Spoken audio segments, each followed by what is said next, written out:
How to write folk horror. Well, in order to understand folk horror, we should look at the actual term folk first. So what does folk mean?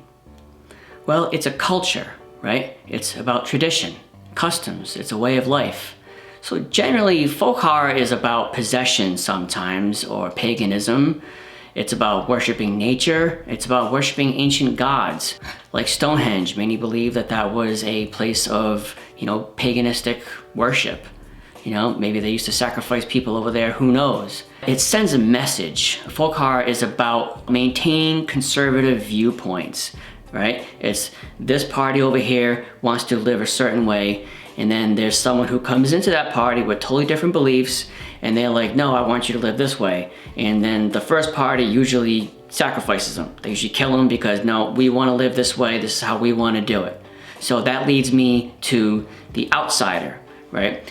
Now, in folk horror, there's always going to be some type of outsider, right, who stumbles upon this cult in an isolated town, and they just think totally different than the way that this town does, right? So they come in and they're like, what the hell are these people doing? They're worshiping the sun, they're worshiping, some type of pagan stuff. Like, what the hell is going on?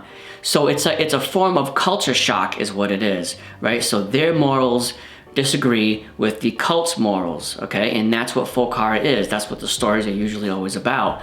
And what happens is that outsider who comes in, they are unable to leave. They get kidnapped, something happens to them, and they usually get sacrificed or killed.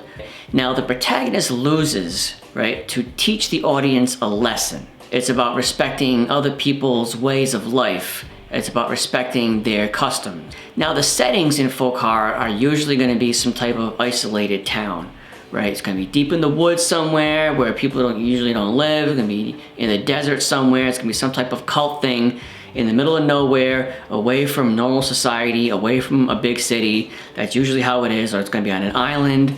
They're usually not going to have, Wi-Fi. They're not going to have 5G or DSLR cameras and stuff like that. They're going to want to live old school because they're paganists that way. They worship stones and they worship trees and stuff. So they're not going to be really too tech savvy at that time. Now, in folk horror, you also probably see Wicca, spells, witchcraft, stuff like that, Satanism, black magic.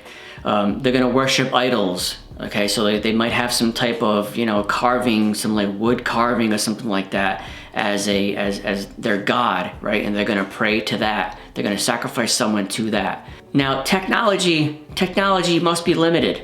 Okay, you can't go around, if you want to tell a folk horror story, right, man? Like, you can't go around and have smartphones, okay? And you can't go Facebook Live and stuff like that. You can, but it's going to be really difficult in order to, stop the police from coming in or alerting someone else from the outside, right? Or calling for help, because you can do that. Technology really screws up storytelling in a lot of ways, not just in folk horror. It's really up to the writer. The writer really has to pay attention and plan, outline when they're doing something, because what's stopping someone from just calling for help on a phone if they have it right in their pocket? So if you want to write folk horror, right, you need to get rid of the technology ASAP. Well, there it is. There's my short video about folk horror. I hope you liked it. If you have any questions or comments, you can leave it below. And for more creative writing tips, you can check out noblecopy.com. Take care.